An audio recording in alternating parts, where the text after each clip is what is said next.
Hills by elections వస్తున్నాయి కదా, so ఏ party గెలిచే అవకాశం ఉందంటారు?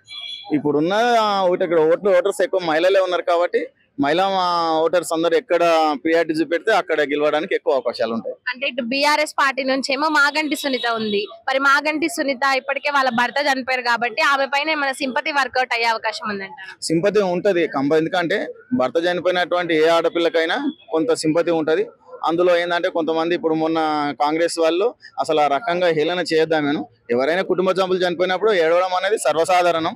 అందరి కుటుంబాలు ఏడుస్తాం, కానీ ఆమె ఏదో రాజకీయాల కోసమే ఏడుస్తున్నది, ఆ సీట్ కోసం ఏడుస్తున్నది, అది కరెక్ట్ పద్ధతి కాదు.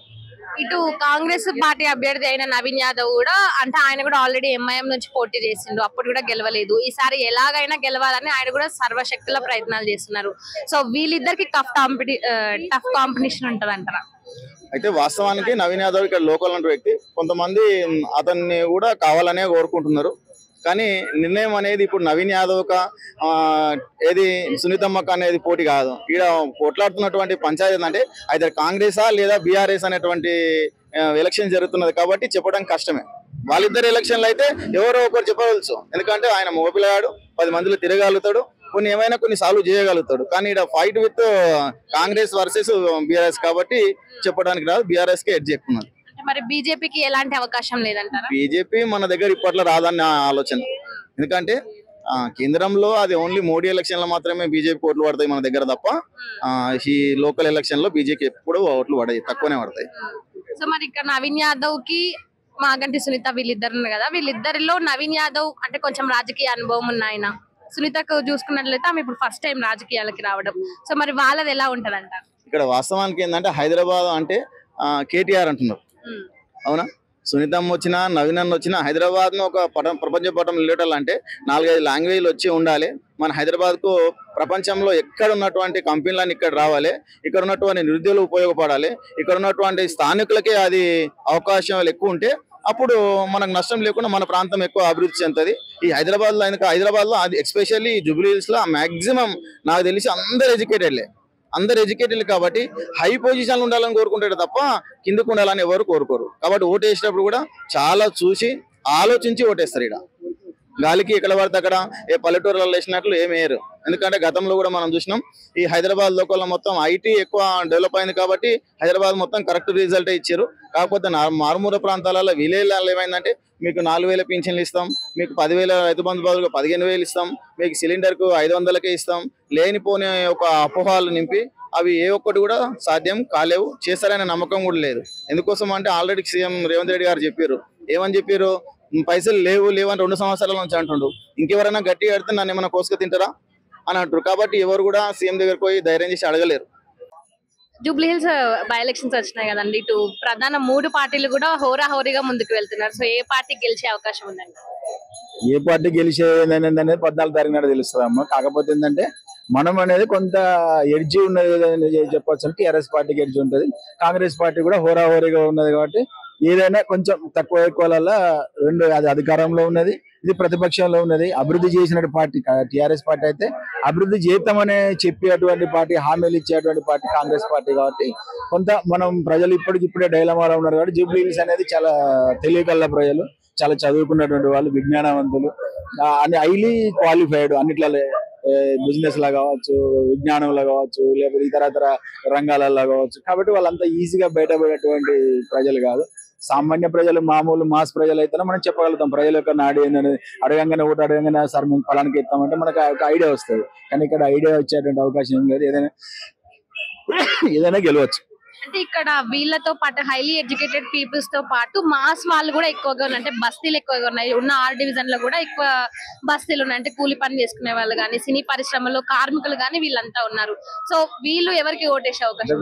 మీరు చెప్పినట్టు బస్తీ ప్రకారం అంటే మొన్న హైదరాబాద్ వచ్చింది. హైదరాబాద్ రావడం వలన అధికార పార్టీ కాంగ్రెస్ పార్టీ అని ఏదో అత్యుత్సాహాలు చేయకండి, కానీ అది మైనసే కదా. అట్లాంటి వాళ్ళు ప్రజలు కూడా రేపు అధికార పార్టీకి ఉన్న వీళ్ళు ఏదైనా ఆలోచన కూడా ఉండొచ్చు కదా. 10 సంవత్సరాలు అభివృద్ధి చేసినటువంటి పార్టీకి బీఆర్ఎస్ పార్టీ. పాపం భర్త చనిపోయిండు, ఆ బాధల్లో ఆ సింపతి తోటి ఆ సానుభూతి తోటి ఒక ఆడబిడ్డ ఓటొచ్చి అడిగినప్పుడు ఎవరైనా కనికరిస్తారు కదా, మనసు కరిగిపోతుంది. సానుభూతితో ఓట్లు వేసే అవకాశం ఉందంటారా? అంటే సానుభూతి ఎంత వరకు వర్కౌట్ అవుతుంది? సానుభూతి అనేది నాకు తెలిసి అయితే 30% సానుభూతి పనిచేయగలుగుతుంది. మిగతాది అభివృద్ధి అనేది ఉంటది, మిగతాది వ్యక్తి మీద ఉంటది. ఇట్లా అనేక రకాల డిఫరెంట్ ఎక్స్పెక్టేషన్ ఉంటాయి కాబట్టి దాంట్లో ఏ కోణంలో మనం గెలవడానికి అవకాశం ఉంటుందని చెప్పొచ్చు. ఇటు అధికార కాంగ్రెస్ పార్టీ అభ్యర్థి అయిన నవీన్ యాదవ్ కూడా గెలిచేది నేనే, కేవలం మెజార్టీ కోసమే మా ప్రయత్నాలు అంటూ చాలా జోరుగా ముందుకు వెళ్తున్నారు. సో వీళ్ళిద్దరు ఇద్దరి మధ్య పోటీ ఉండొచ్చు? అంటే పోటీ చేసే ప్రతి వ్యక్తి ఎవరైనా కానీ నేను గెలుస్తాననే అంటారు, ఓడిపోతాను ఎవరు చెప్పరు. వాళ్ళు కూడా అదే చెప్తున్నాడు, నేను గెలుస్తాననే ఓ ధీమాతో ఉన్నాడు. అధికార పార్టీ ముఖ్యమంత్రి స్వయంగా వచ్చి ప్రచారం చేస్తున్నాడు కాబట్టి ఆ మాత్రం ధైర్యంగా ఎవరైనా చెప్పగలుగుతారు కాబట్టి ఆయన ధైర్యంగా చెప్పగలుగుతున్నాడు. అంతే తేడా. ఇక బీజేపీ పార్టీకి ఎలాంటి అవకాశం లేదండి? బీజేపీ గురించి నో కామెంట్ అమ్మా. చాలా హోరహోరీగా ఉంది, చాలా ఉత్కంఠభరితంగా ఉంది. ఏ రోజు ఎలా రాజకీయం మారుతుందని చెప్పి జూబిలీస్ ప్రజలు ఎదురు చూస్తూ ఉన్నారు. ఈ పోరు ఎలా ఉందంటే ఇప్పుడు పాకిస్తాన్ ఇండియా మ్యాచ్ జరిగేటప్పుడు మనంతా కూడా ఎంత ఉత్కంఠభరితంగా చూస్తామో అలాగే జూబిలీస్ పరిణామాలు కూడా అలాగే ఉన్నాయి. ఖచ్చితంగా ఇప్పుడు ప్రాణ సంకటమైనటువంటి సమయం. ఎందుకంటే అటు బీఆర్ఎస్ ఓడిపోతే ఫ్యూచర్లో దెబ్బతినే అవకాశం ఉంది, అలాగే కాంగ్రెస్ ఓడిపోతే కాంగ్రెస్ వాళ్ళకి భారీ మొత్తంలో అధిష్టానం నుండి దెబ్బ తగులుతుంది. కాబట్టి ఈ రెండు పార్టీలు కూడా చాలా గట్టిగా ప్రయత్నాలు చేస్తున్నాయి. ఇప్పుడున్న పరిస్థితుల్లో ఖచ్చితంగా ఎవరు ఇన్నైతే వారే హీరో, ఆ పార్టీ హీరో. లేకపోతే తర్వాత కొన్ని ఇబ్బందులు పడే అవకాశం ఉంది. ఈ జూబ్లీస్ ఈ ఉప ఎన్నికల్లో గెలవలేకపోయావు, నీదేం పార్టీ అని వాళ్ళు అనడానికి అవకాశం ఉంది.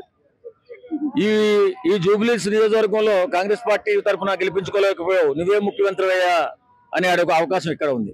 కాబట్టి ఈ రెండు పార్టీలు కూడా ప్రాణాలు ఒడ్డి పోరాటం చేస్తున్నాయి. గెలుపు గుర్రం ఎవరనేది మరి కొద్ది రోజుల్లో తేలిపోతుంది. కాబట్టి ఇప్పుడున్న పరిస్థితిలో చాలా మంది ఏ పార్టీ వస్తే బాగుంటుంది, ఏ పార్టీ వస్తే జూబ్లీస్ నియోజకవర్గంలో అభివృద్ధి జరుగుతుంది అని నన్ను అడిగితే కాంగ్రెస్ పార్టీ వస్తే బాగుంటుంది అనిపిస్తుంది.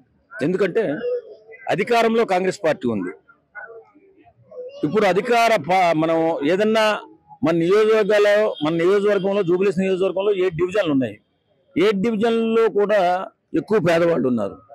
కాంగ్రెస్ పార్టీ అధికారంలో ఉంది కాబట్టి మనం దాన్ని ఆసరాగా చేసుకుని కాంగ్రెస్ అభ్యర్థిని గెలిపించుకున్నట్లయితే మనం అభివృద్ధి చేసుకునే అవకాశం ఉంది, ఏదన్నా పేదలకి ఉపయోగపడే అవకాశం ఉంది. తప్ప వేరే పార్టీ వస్తే ఒక ఎమ్మెల్యే పెరుగుతాడు, అంతే తప్ప వేరే మార్గం ఉంది. ఇంకోటి అదే విధంగా అంటే ఎప్పుడు కూడా బై ఎలక్షన్స్ లో లేని విధంగా ఈసారి జూబ్లీహిల్స్ బై ఎలక్షన్స్ లో చాలా మంది నామినేషన్లు వేశారు. మెయిన్ గా రైతులు ప్రభుత్వాన్ని వ్యతిరేకిస్తూ, నిరుద్యోగులు వ్యతిరేకిస్తూ. అంటే ఎందుకు ఇదంతా ఇట్లా? అంటే కొత్తగా ఈసారి ఇలా జరుగుతుంది కదా. వాళ్ళకు ఉన్నటువంటి ఇబ్బందుల వల్ల ప్రభుత్వానికి తెలియాలి, మన కష్టం ఏమిటో ప్రభుత్వానికి తెలియాలి, మనకు జరిగిన నష్టం ఏమిటో ప్రభుత్వానికి తెలియాలనేసి వారు పోటీలో నిలబడితే ఆ పేరు ప్రభుత్వానికి వినబడుతుంది. కాబట్టి ఫలానా నిర్వాసితులు పోటీ చేశారు, వారికి జరిగినటువంటి అన్యాయానికి పోటీ చేశారనేసి ప్రభుత్వానికి తెలిపే నిరసన మాత్రమే ఈ పోటీ చేయడం, అంతే తప్ప వారేదో గెలుస్తారని పోటీ చేయరండి. ప్రభుత్వానికి మాకు జరిగిన నష్టం ఇది, మాకు కలిగిన కష్టం ఇది అని తెలియపరచాలని ఆలోచనతో చేస్తున్నది.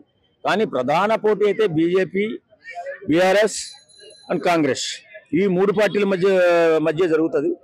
ఖచ్చితంగా ఈ 3 పార్టీలు ఎవరు విన్ అయితే వాళ్ళకే ప్రాధాన్యత ఉంటుంది.